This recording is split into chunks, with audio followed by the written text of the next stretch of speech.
Audioescuelasabática.com y escuelasabática.cl.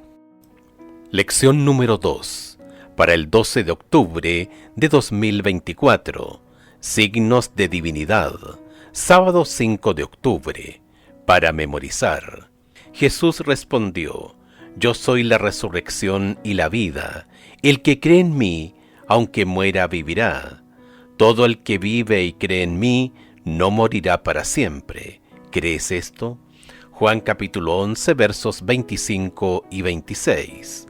La Biblia deja en claro que Jesucristo es el Hijo eterno, uno con el Padre, no creado ni engendrado. Jesús es quien creó todo lo que existe. Juan capítulo 1, versos 1 al 3. Por lo tanto, Jesús siempre ha existido. Nunca hubo un momento en el que no haya existido. Aunque Jesús vino a este mundo y tomó sobre sí nuestra humanidad, siempre conservó su divinidad y en momentos concretos dijo e hizo cosas que la revelaron. Esta verdad era importante para Juan. Por eso, al relatar algunos de los milagros de Jesús, Juan los utilizó para señalar la divinidad de Cristo. Jesús no solo dijo cosas que revelaban su divinidad, sino también respaldó sus palabras con hechos que la corroboraron. La lección de esta semana examina 3 de las mayores señales o evidencias de la divinidad de Jesús. Lo sorprendente es que en cada caso, algunas personas no creyeron en el milagro o no percibieron su significado. Algunas de ellas se alejaron de Jesús, otras profundizaron su ceguera espiritual y otras tramaron la muerte de Jesús. Aún otros aceptaron la evidencia que se les ofreció y creyeron en Jesús como el Mesías.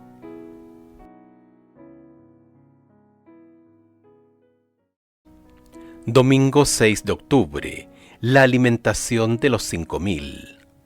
En Juan capítulo 6, versos 4 y 5, el apóstol se esfuerza por afirmar que el momento de la alimentación de los 5.000 ocurrió cerca de la Pascua, una conmemoración de la liberación de Israel de Egipto. El Cordero Pascual sustituía la muerte de los primogénitos. Este sacrificio simbolizaba la muerte de Jesús en nuestro favor. En la cruz, el castigo que merecíamos por nuestros pecados recayó sobre Jesús. En efecto, Cristo, nuestra Pascua, fue inmolado por nosotros. Primera de Corintios capítulo 5, verso 7. Comillas, cargó con la culpabilidad de la transgresión y el ocultamiento del rostro de su Padre, hasta que su corazón fue destrozado y su vida aniquilada. Hizo todos esos sacrificios a fin de que el pecador pudiese ser redimido. Ellen White, El conflicto de los siglos, página 595. Escucha Juan capítulo 6, versos 1 al 14. ¿Qué paralelos se pueden encontrar aquí entre Jesús y Moisés? Es decir, ¿qué hizo Jesús que debería haber recordado a la gente la liberación que sus antepasados habían recibido a través del ministerio de Moisés? Después de esto, Jesús fue al otro lado del mar de Galilea, el de Tiberías, y le seguía una gran multitud porque veían las señales que hacían los enfermos.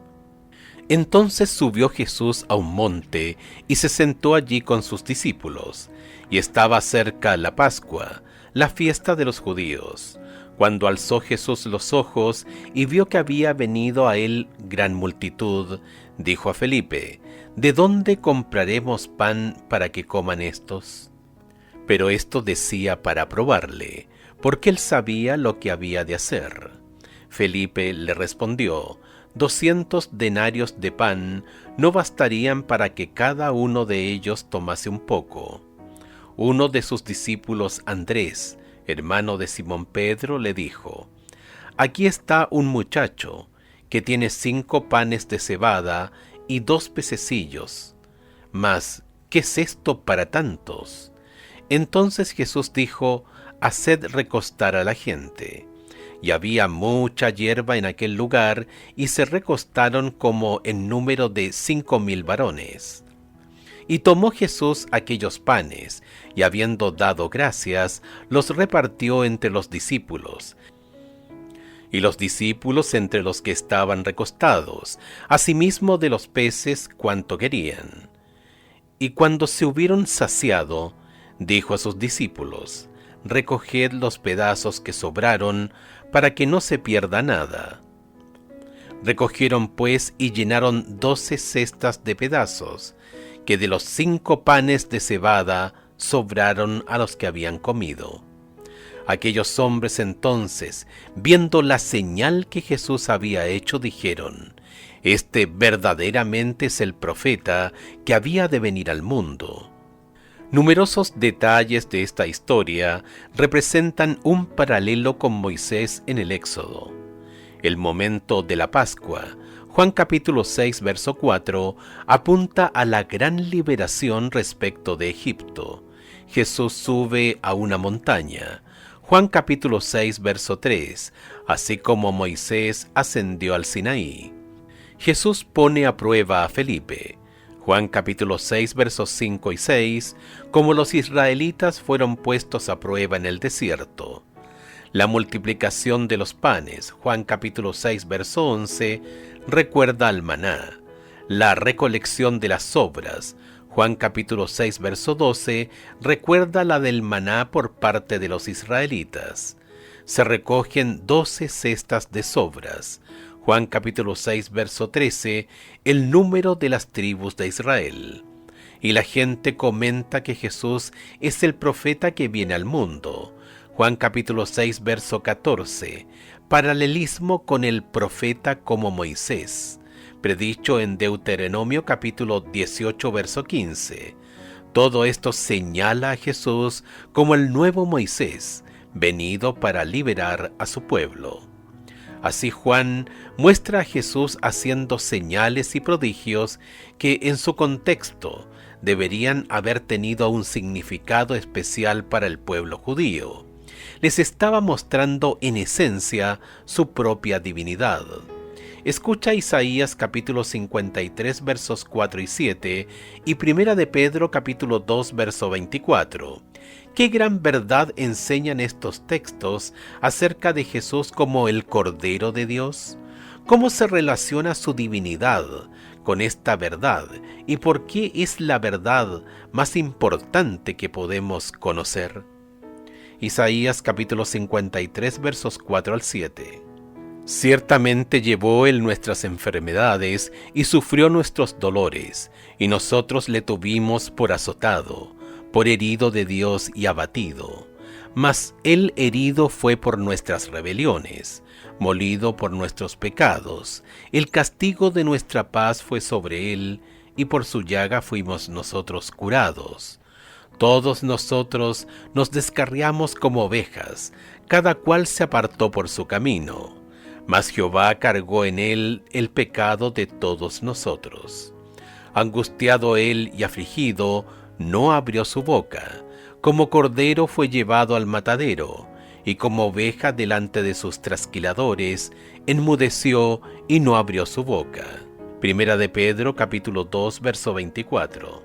Quien llevó él mismo nuestros pecados en su cuerpo sobre el madero, para que nosotros, estando muertos a los pecados, vivamos a la justicia, y por cuya herida fuisteis sanados.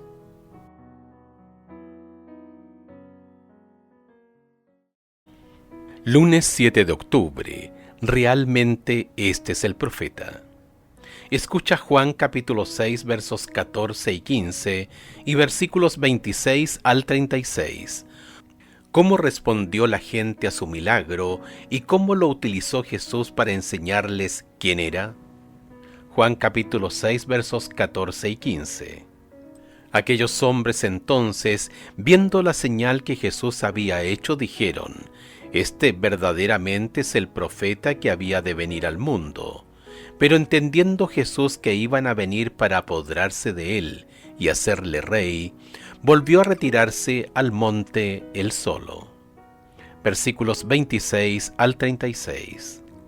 Respondió Jesús y les dijo: de cierto os digo que me buscáis, no porque habéis visto las señales, sino porque comisteis el pan y os saciasteis.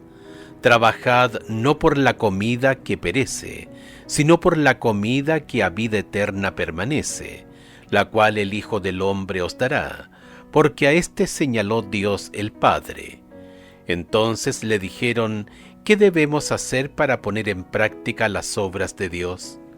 Respondió Jesús y les dijo: esta es la obra de Dios, que creáis en el que Él ha enviado. Le dijeron entonces: ¿qué señal pues haces tú, para que veamos y te creamos? ¿Qué obra haces? Nuestros padres comieron el maná en el desierto, como está escrito: pan del cielo les dio a comer. Y Jesús les dijo: de cierto os digo, no os dio Moisés el pan del cielo, mas mi Padre os da el verdadero pan del cielo. Porque el pan de Dios es aquel que descendió del cielo y da vida al mundo. Le dijeron: Señor, danos siempre este pan. Jesús les dijo: yo soy el pan de vida. El que a mí viene nunca tendrá hambre, y el que en mí cree no tendrá sed jamás. Mas os he dicho que aunque habéis visto, no creéis. Los judíos esperaban un Mesías terrenal que los librara de la opresión del Imperio Romano. Dos de las cosas más difíciles en una guerra son alimentar a las tropas y cuidar de los heridos, además de disponer de los caídos en acción. Los milagros de Jesús hicieron que se lo viera como quien podía resolver eso. Pero Jesús no había venido para eso, y ese no era el propósito de su milagro. En lugar de ello, el relato de la alimentación de los 5,000 dio la oportunidad de ilustrar que Jesús es el pan de vida, que Dios mismo descendió del cielo. Dijo: yo soy el pan de vida. El que viene a mí nunca tendrá hambre. Juan capítulo 6, verso 35. Esta es la primera de las 7 afirmaciones, comillas, yo soy, del Evangelio de Juan, en las que la declaración, comillas, yo soy, está relacionada con algún predicado, comillas, el pan de vida. Juan capítulo 6, verso 35. La luz del mundo. Juan capítulo 8, verso 12. La puerta. Juan capítulo 10, versos 7 y 9. El buen pastor. Juan capítulo 10, versos 11 y 14. La resurrección y la vida. Juan capítulo 11, verso 25. El camino, la verdad y la vida. Juan capítulo 14, verso 6. La vid verdadera. Juan capítulo 15, versos 1 y 5. Cada una de ellas apunta a una verdad importante acerca de Jesús. Las afirmaciones yo soy se remonta al Éxodo capítulo 3, donde Dios se presenta a Moisés como el gran yo soy. Comparar con Juan capítulo 8, verso 58. Jesús es ese gran yo soy, pero la gente no captó nada de eso.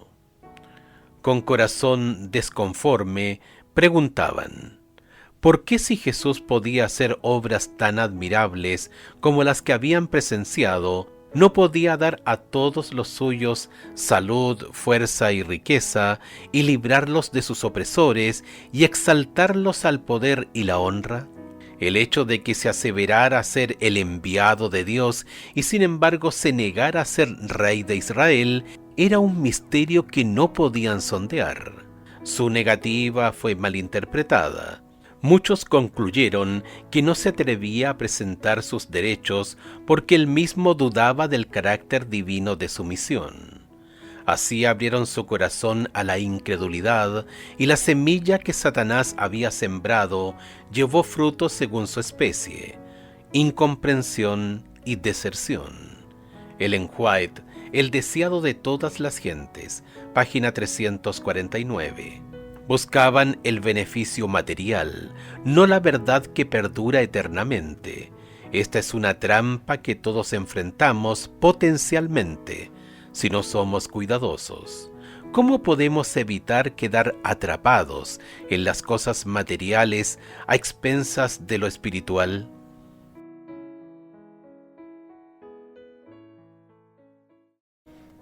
Martes 8 de octubre. La curación del ciego. Parte 1.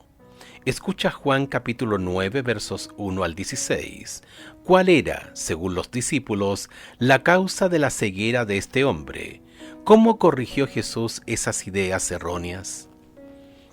Al pasar Jesús vio a un hombre ciego de nacimiento, y le preguntaron sus discípulos diciendo: Rabí, ¿quién pecó, este o sus padres, para que haya nacido ciego?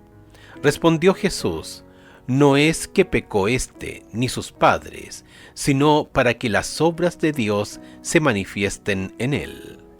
Me es necesario hacer las obras del que me envió, entre tanto que el día dura, la noche viene, cuando nadie puede trabajar. Entre tanto que estoy en el mundo, luz soy del mundo. Dicho esto, escupió en tierra e hizo lodo con la saliva, y untó con el lodo los ojos del ciego, y le dijo: ve a lavarte en el estanque de Siloé, que traducido es enviado. Fue entonces y se lavó, y regresó viendo.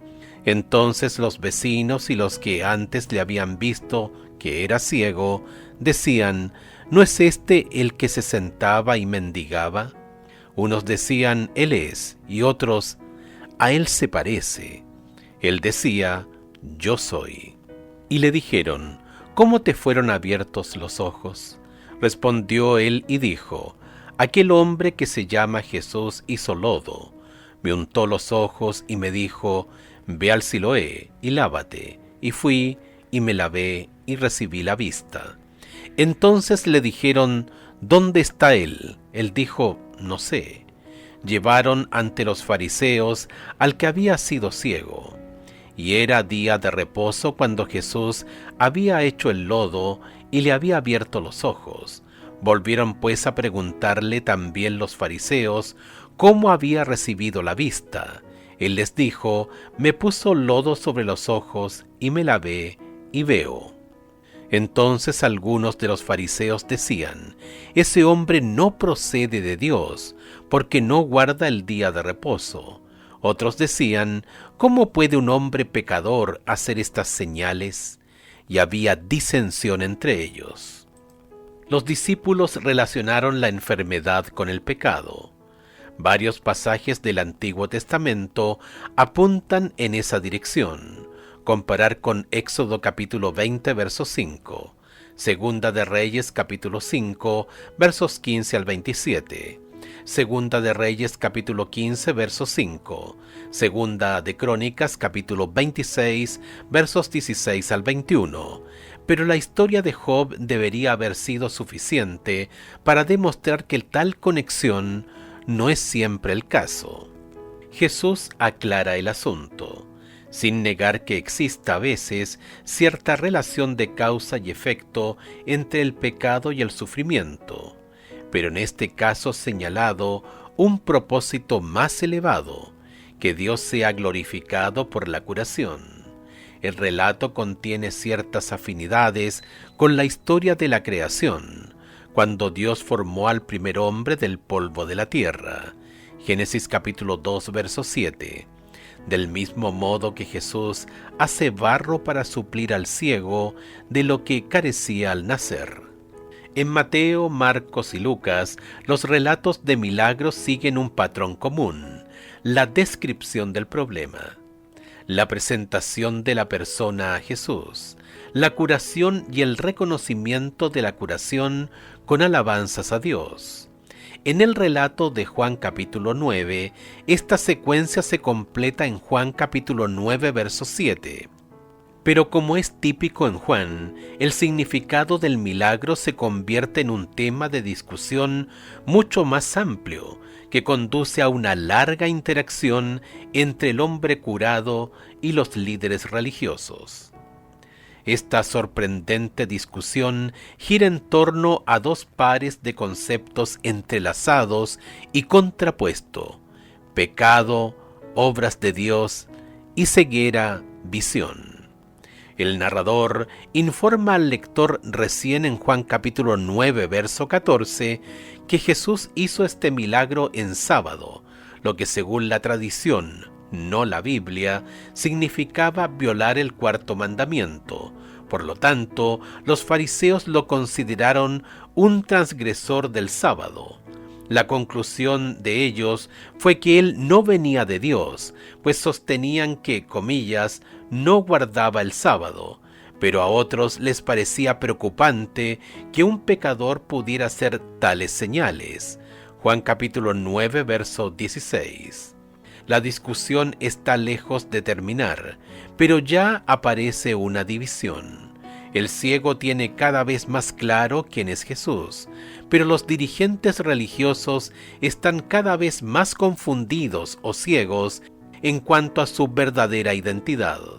¿Qué debería decirnos esta historia acerca del peligro de estar tan cegados por nuestras propias creencias y tradiciones que pasemos por alto verdades importantes y evidentes?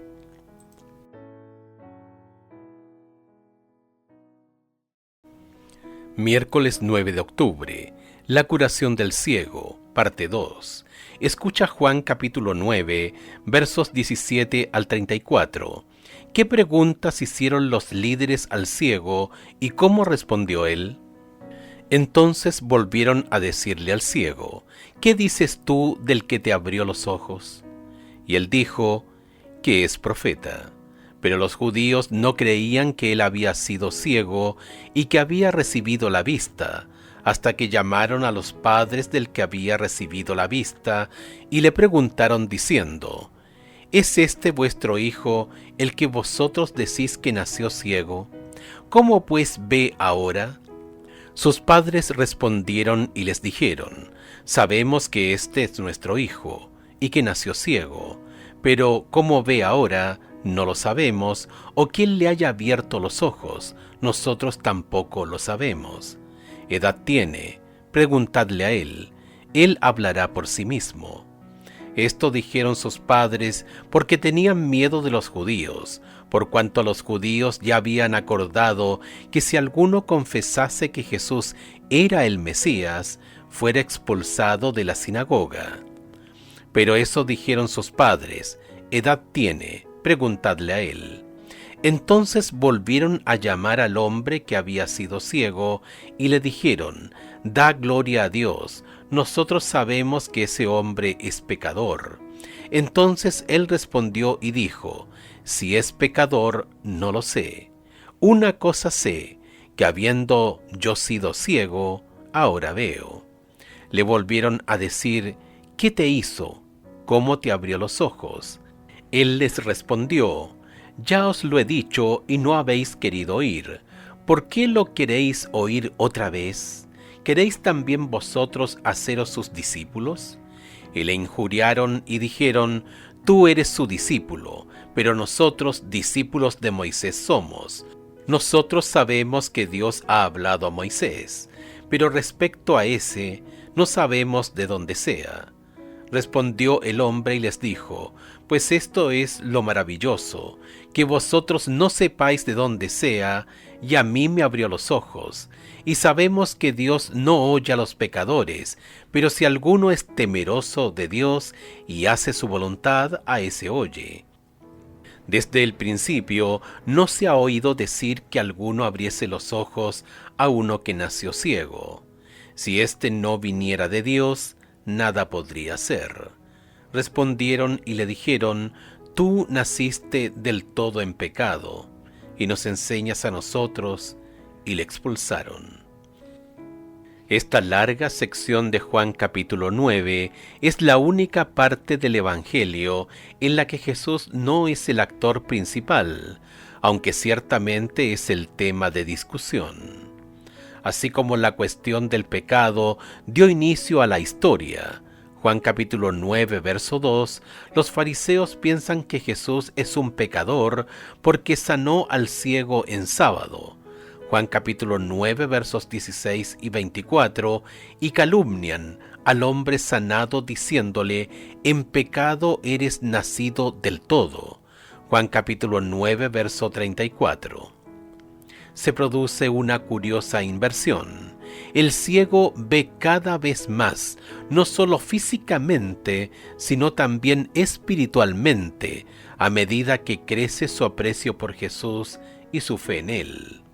Los fariseos, por el contrario, se vuelven cada vez más ciegos en su entendimiento, primero divididos acerca de Jesús, Juan capítulo 9, verso 16, y luego sin saber de dónde vino, Juan capítulo 9, verso 29. Mientras tanto, su relato de este milagro da a Juan la oportunidad de decirnos quién es Jesús. El tema de las señales en Juan capítulo 9 se entrecruza con otros temas del Evangelio. Juan reafirma que Jesús es la luz del mundo. Juan capítulo 9, verso 5, comparar con Juan capítulo 8, verso 12.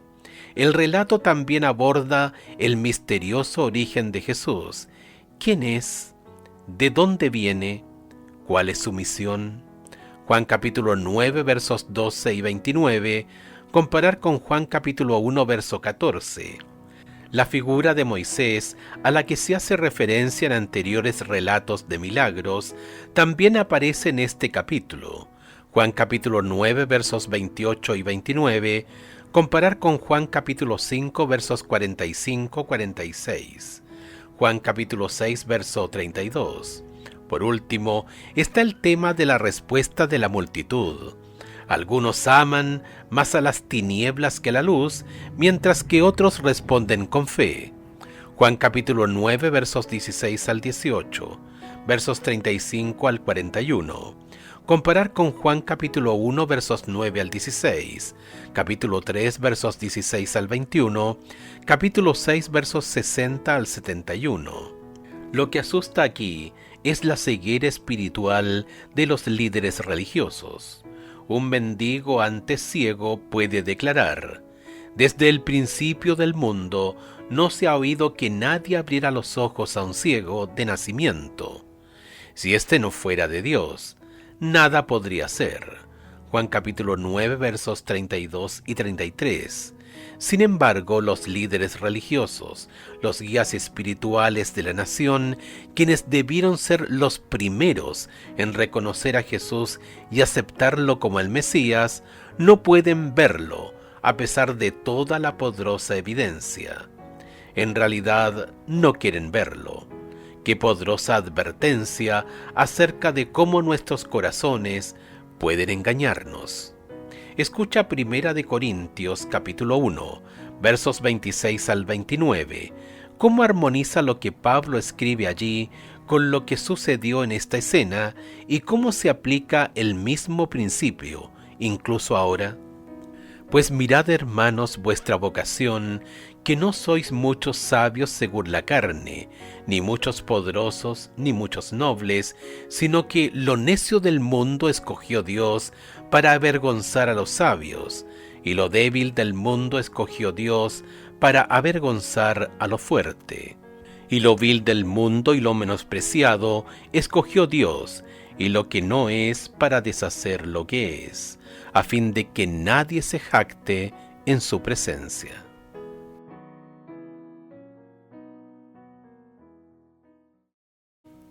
Jueves 10 de octubre, la resurrección de Lázaro. Juan capítulo 11 está lleno de tristeza. La triste noticia de la enfermedad de un querido amigo. Juan capítulo 11 versos 1 al 3. El llanto por su muerte.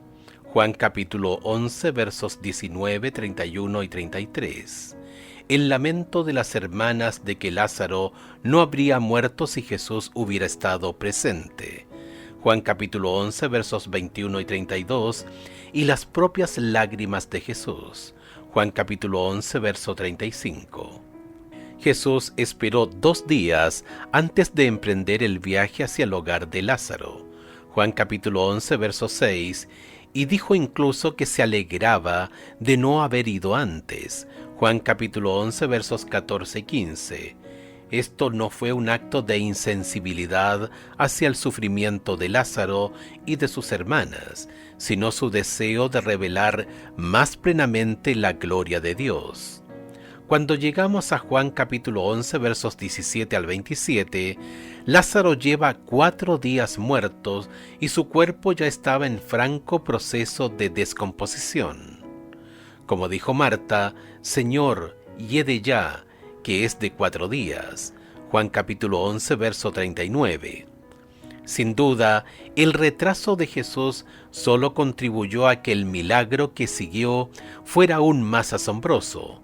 Resucitar un cadáver en avanzado estado de descomposición. ¿Qué mejor prueba podría dar Jesús de que era Dios mismo?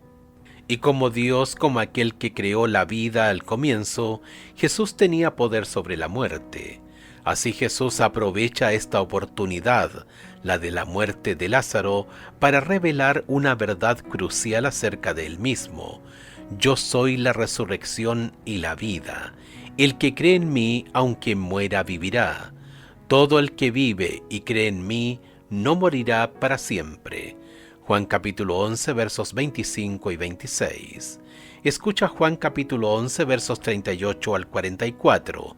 ¿Qué hizo Jesús para apoyar su afirmación? Jesús, profundamente conmovido otra vez, vino al sepulcro. Era una cueva y tenía una piedra puesta encima. Dijo Jesús, quitad la piedra. Marta, la hermana del que había muerto, le dijo, Señor, hiede ya, porque es de 4 días. Jesús le dijo, ¿no te he dicho que si crees verás la gloria de Dios?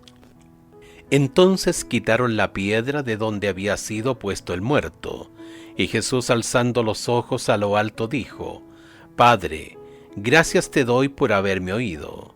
Yo sabía que siempre me oyes, pero lo dije por causa de la multitud que estaba alrededor, para que crean que tú me has enviado.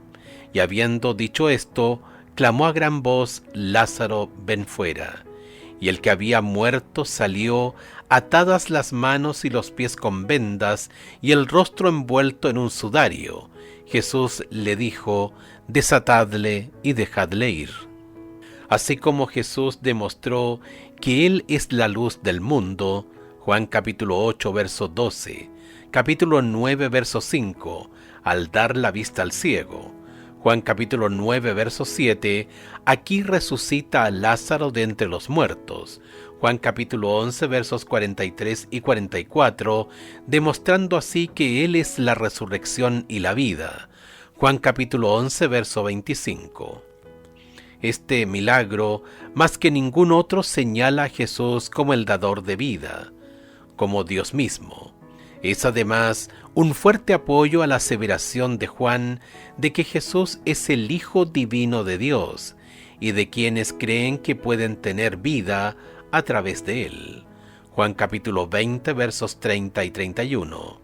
Sin embargo, cuando llegamos al final de esta asombrosa historia, Juan capítulo 11, versos 45 al 54, que suscitó la fe en muchos de sus testigos. Juan capítulo 11, verso 45, se despliega una poderosa pero triste ironía. Jesús demuestra que puede resucitar a los muertos, pero sus enemigos creen que pueden detenerlo matándolo.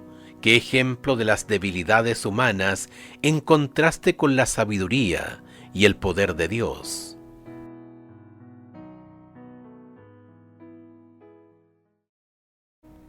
Viernes 11 de octubre, para estudiar y meditar. Lee en el deseado de todas las gentes de Ellen White los capítulos La crisis en Galilea, páginas 347 a la 359, Lázaro, ven fuera, páginas 482 a la 494, y Conspiraciones sacerdotales, páginas 495 a la 500. La vida de Cristo que da vida al mundo está en su palabra.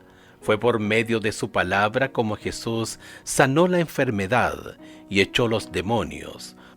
Por su palabra calmó el mar y resucitó a los muertos, y la gente dio testimonio que su palabra era con poder. Él hablaba la palabra de Dios, como había hablado por medio de todos los profetas y los maestros del Antiguo Testamento.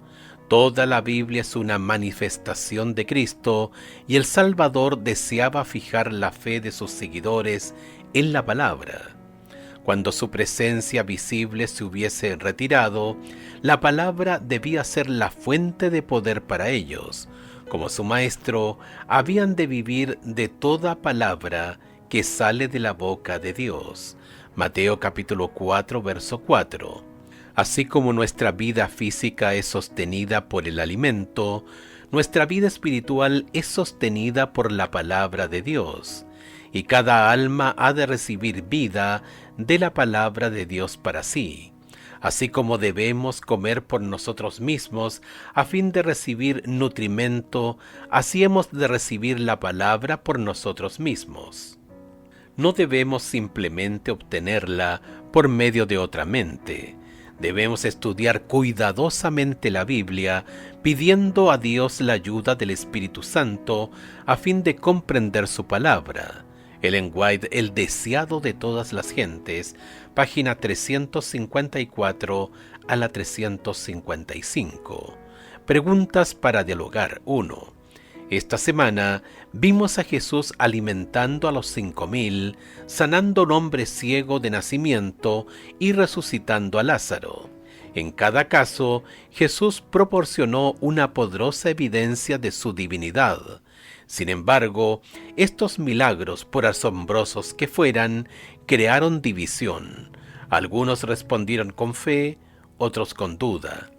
¿Qué nos enseña esto acerca de cómo, incluso frente a poderosas evidencias, las personas pueden elegir rechazar a Dios? 2. Todos estos relatos señalan a Cristo como el Hijo Divino de Dios. ¿Por qué su divinidad es tan importante para la fe en Jesús como Salvador? 3. Vuelve a leer 1 Corintios capítulo 26 al 29. ¿De qué manera vemos este mismo principio en acción en el siglo XXI? 4. ¿Cuáles son algunas de las cosas insensatas que creen los cristianos y de las que los sabios, según la carne, se burlan y rechazan? ¿Qué creemos nosotros que también avergüenza a los poderosos?